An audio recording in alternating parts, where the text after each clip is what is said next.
Good morning. How's everybody doing today? It's Happy Wednesday. That's right, Happy Wednesday. What a Tuesday night. I keep saying it every single day, every single night. What a privilege it is to be able to be watching all these awesome games and sports. I'm lost for words on what happened last night. Just so many amazing things. I don't even know where to start. I guess we should probably start with the Columbus Blue Jackets, who were the first team into the second round, and the Tampa Bay Lightning, the first team to win the President's Trophy and get swept in NHL history. Over 100 years of history, the first place team has never gotten swept. That's unbelievable. And so many things went wrong, and the snowball started rolling.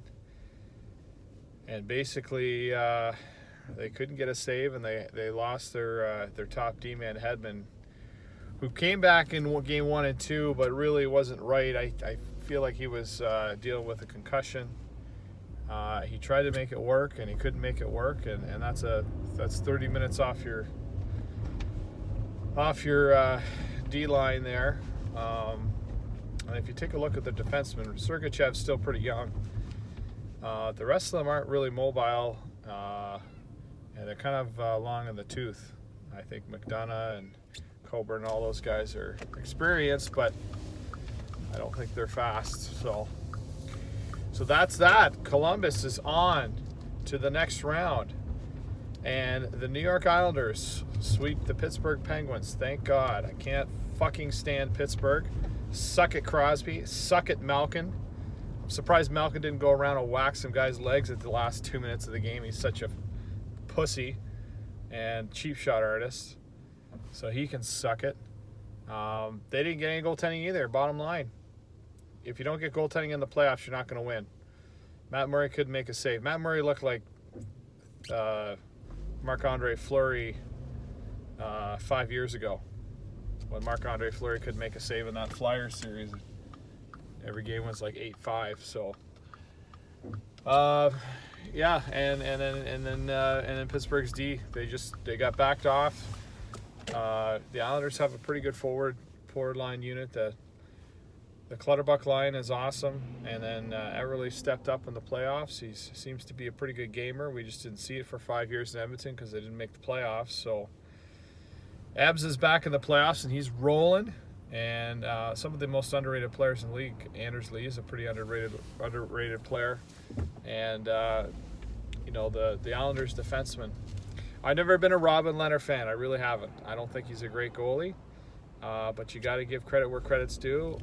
He's worked his way through some mental issues. And it seems like he's putting together some kind of season here. So, to win the Jennings Trophy with Greiss is not an easy thing to do, especially when you have some teams like Tampa and some other Boston, some other great teams with some great goalies. It's a testament to Trotz and what he's done there and locking down. They got some good players, so congratulations to the New York Islanders. So the East, that leaves the East. It leaves for the Atlantic Division Final. We have the Columbus Blue Jackets, who crossed over as a wild card, and they're going to be waiting the winner of Toronto-Boston. Game 4 goes tonight, Scotiabank Arena, huge game. It's a swing game, so we'll see what happens there. And then we have the New York Islanders, and they're going to be waiting what should be a really interesting game tonight, the Washington Capitals and Carolina Hurricanes, because Washington really got spanked the other night, and we got to find out if the tides are turning or if they're going to grab a stranglehold of the series here, because if it goes 2-2, geez, I don't know. Like, Carolina looked awfully good the other night, and similar to kind of what Colorado's done to Calgary, they've really swung the momentum. So we'll see what happens there. I woke up this morning and I was thinking, and I was praying to God. I'm like, come on, please don't give us a Carolina Columbus Eastern final. Like, of all the boring Eastern finals I could ever imagine, where I would not want to watch two teams with just no interest whatsoever. Carolina, Columbus. Please, please no. I think I'd much rather see Boston or Toronto versus Washington for sure. Somebody knock off. I think it's always nice to see somebody knock off the champ in the Eastern final or the final. It's more exciting. But Carolina, they look good. And Columbus, listen, they look good too. They look really good. I watched that game last night, and they were all over Tampa, and they didn't give them any breathing room. So they got a lot of good young players, and they got some mid-tier veteran guys who can play heavy, hard. They're not heavy guys; they're just like real tough to play against welterweights. Real play hard. So congrats to them and to Columbus and Bobrovsky and winning his first ever playoff series. It's only been 12 years, so he finally got it done. And then and the Winnipeg Jets last night, huge overtime win. Kyle Connor just continuing to play amazing. They get the overtime win. That's kind of one of those ones where, you know, if St. Louis wins, they win the series. But Winnipeg has life again. And mentally, that's real tough on a team like St. Louis, who had a stranglehold on the series, and now they're going back to Winnipeg, and Winnipeg's got home ice again, and they seem to be figuring it out now. They seem to be grinding down. They're a pretty good team. They're a pretty veteran team. So that series is going 7 games no matter what. It might be a road series. We might see a road series there. So we'll see what happens. And Vegas spanks San Jose, which was no surprise in my opinion. Evander Kane's getting stupid again. And probably preoccupied. He's probably at the blackjack table on in between games, holding his fucking stack of money to his head like a goddamn phone. So to no surprise, Vegas is going to win that series, and it's going to be over. And Joe Thornton has probably one more year. I have no idea if he's going to or if he's going to retire. He seems to not want to chase a cup like Patrick Marleau. I'd be shocked if he went anywhere else other than San Jose. And at this point, it might be time to hang her up, even though he had a pretty good year. He'll keep playing, though. He loves playing. He'll play forever. He'll play for another 2 or 3 years, whoever will sign him, I guess. He's going to get to the point where San Jose is going to say, well, that's the end of the road here, Joe. And Joe's going to go and say, okay, well, I guess I got to go find out where I'm going to play. So, you know, don't be surprised if you see Joe Thornton in a different jersey in the next 2 years. Unless he takes a league minimum. He might take a league minimum. It might end up being that. So Vegas is going to win that series. Huge games tonight again. Like I said, Washington needs to come back. Calgary needs to show something tonight. And those will be interesting. And then the Leafs and the Bruins tonight. Huge game. In the association last night, I loved seeing Damian Lillard. He's one of my favorite players to watch. Damian Lillard. He doesn't get enough recognition as a star player in the NBA. I love that player. Portland Trailblazers beat up OKC to take a 2-0 series lead, and I love it just because the fact that he beat Russell Westbrook, who's a bit of a prima donna. He's a good player, but I just don't like his style. I'm not all about Russell Westbrook and his style. So Damian Lillard, they get it done. Game 2 should be interesting, going back to OKC now, up 2-0. That series is far from over. It's going to go at least 6.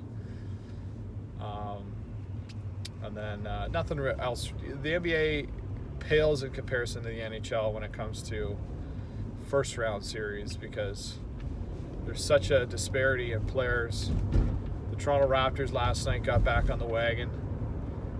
They look pretty strong. I watched the last 6 minutes of that game because everything else that was going on, I was channel surfing, but they look pretty good. Kawhi Leonard, they kept his minutes down as well, and he was still able to put 37 on the board. Magic just looked like the Magic.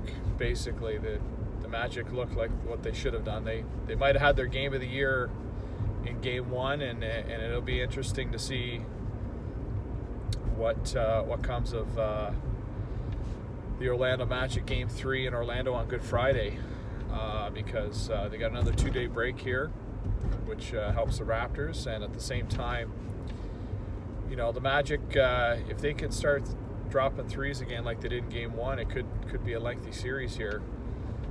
The Orlando Magic haven't been to the playoffs in 7 years, and so when tickets went on sale in Orlando, they were snatched up in about less than an hour. I think it was 30 minutes, everything was gone. And don't be surprised if you see a lot of Raptors fans there as well, because they can hop on a cheap flight, get down to Orlando, and watch a Raptors game in Orlando for about the same price. It's not as cheap as people think it is in Orlando for a Magic game, because it's the only show in town. But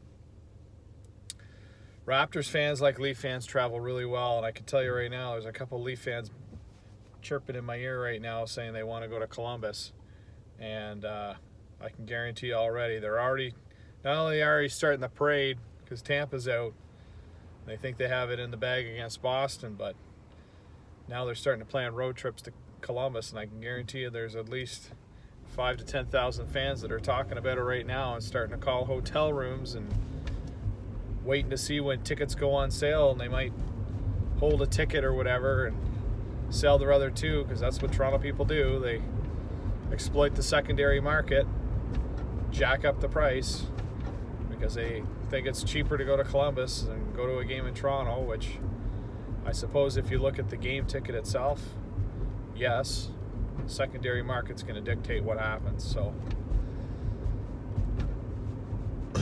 that'll be interesting.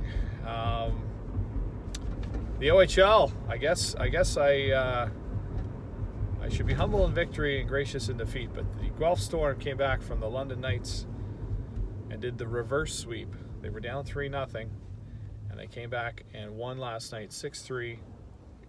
Philadelphia Flyers prospect Isaac Ratcliffe from Guelph had 2 goals. London was up 3-2 going into the third period, and Guelph put 4 on the board in the third and won 6-3, including an empty netter.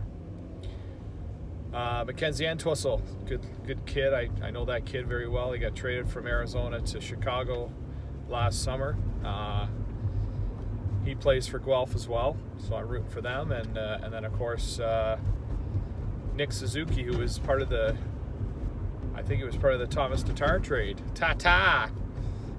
Nick Suzuki, who's a Montreal prospect, also plays for Guelph. So they got a lot of good young players, and when a team wins a series where they're down 3-0 and come back, the mental psyche is there's nothing worse than what you've faced, what you've overcome, and what you've achieved. So if you can keep in check, you stand a pretty good chance to run the table. So I said at the start of the OHL playoffs that the Guelph Storm and the Ottawa 67s were going to be the 2 teams, but Saginaw is a formidable opponent, and Oshawa is also a team that upset Niagara. So the East Final is a good old-fashioned OHL classic, Ottawa versus Oshawa. I remember going to some of those series in the early 90s when Eric Lindros was playing, and Rob Pearson and Dale Craigwell and all those guys. So that's going to be a great series, but that gets going Thursday, and I expect Ottawa to win in 4 or 5. They're just too good of a team. And then the other one's going to go a bit, and I'm wondering if Guelph has enough gas in the tank. But if they get a couple of games off here and they start Friday or Saturday, Guelph's got a shot to win that series. Saginaw's a very, very good team, but whoever comes out of there is going to be a pretty good opponent for Ottawa, who's going to be well rested, and certainly having London out of the playoffs now makes a big difference. So One last thought that I'm going to leave with you guys. When it comes to the playoff bracket, I know that next year the NHL is going to remain, and probably until Seattle. But the whole point of the playoff bracket was to create rivals, and then it was to help the NHL grow its brand with the American economy, American fan with the bracket. But we've seen two things. First of all, we haven't seen the matchups at all this year, with the exception of Boston and Montreal. Boston and Toronto. There's no rivalry matches. Nothing big. We haven't seen the big ones. Nothing big. We haven't seen the big ones. And now that Tampa's out and Pittsburgh's out, the bracket's rendered useless. So let's just drop the fucking bracket to begin with, because the bracket's absolutely fucking useless. And let's go back to the 1 versus 8, 2 versus 7, and then reseed. Because at the end of the day, if everyone's bracket's busted, everyone's throwing out their bracket. And we're 6 days into the NHL playoffs, and no one's going to give a fuck about the bracket anymore. So, Gary Bettman, drop the bracket. Like, get over the bracket. Drop the bracket. It's fucking done. Everybody's bracket's broken. Drop the bracket. Move to 1 versus 8. Get the reseeding in the second round. And let's get the best teams playing the best teams, because that's what people want to see. As much as people want to see upsets, you're going to see upsets throughout, and those happen. But let's see the best teams. You want your best teams fighting for the Stanley Cup. And more importantly, you want to put more value on the regular season than it is right now, because there's no value towards playing the regular season. Tampa Bay is not going to give a fuck about next season. They're just going to want to get in. You know, they were fighting because they didn't want to play Toronto or Boston in the first round. It was so important to finish in that top seed in the Atlantic. But now that they're out, and they didn't face any adversity, and they didn't face any of that stuff, they're going to go into the next season, and they're going to realize that it didn't matter. It didn't matter at all, because the regular season has no implications when it comes to the playoffs. They're putting an overall 3 seed against a 2 seed, and the 3 seed doesn't even get a home ice advantage. It's just so fucking dumb.